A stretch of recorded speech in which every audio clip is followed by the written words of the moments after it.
કરીએ છોટાઉદેપુરની તો છોટાઉદેપુરમાં આરોગ્ય વિભાગની ગંભીર બેદરકારી સામે આવી છે। એક્સપાયરી દવાઓ જાહેરમાં રઝળતી જોવા મળી છે।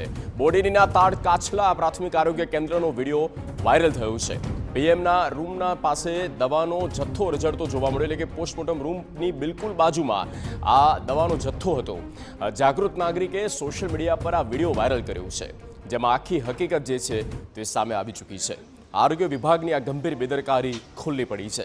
સંવાદદાતા મકબૂલ મંસૂરી ફોનલાઈન પર। મકબૂલ, કેટલી માત્રામાં જથ્થો હતો, શેનો હતો અને આખી વિગતો આવી કેવી રીતે સામે? હવે શું એક્શન? આજે બોડેલી તાલુકાનું જે જી પ્રાથમિક આરોગ્ય કેન્દ્ર આવેલું છે, પ્રાથમિક આરોગ્ય કેન્દ્રમાં ગઈકાલે એક મહિલાઓનો કાર્યક્રમ હતો। એ કાર્યક્રમ દરમિયાન આજે સાઇટ પર એટલે કે જે પીએમ રૂમ છે એ પીએમ રૂમની બાજુની અંદર ખૂબ મોટા પ્રમાણમાં જે ટેબ્લેટ હોય છે એ ટેબ્લેટનો જથ્થો ત્યાં આગળ પડી રહેલો હતો, જેને લઈને જે ગામનો એક જાગૃત નાગરિક છે એ જાગૃત નાગરિકે આજે વિડીયો ઉતારી અને વાયરલ કર્યો હતો। ત્યાં જયારે તપાસ કરવામાં આવી તો આ જે ટેબ્લેટ્સ હતી એ ટેબ્લેટ્સ એક્સપાયરી ડેટની હતી અને એ મોટા પ્રમાણમાં એને બહાર ફેંકી દેવામાં આવી હતી। કેમ બહાર ફેંકી દેવામાં આવી હતી તે કારણ તો જાણવા નથી મળ્યું, પરંતુ જે ત્યાં આગળ પૂછવા જ્યાં આગળ આ TV9ની ટીમ જયારે પૂછવા ત્યાં આગળ ગઈ, જાણવા ગઈ તો જાણવા મળ્યું કે આગળ ડોક્ટર જ નથી।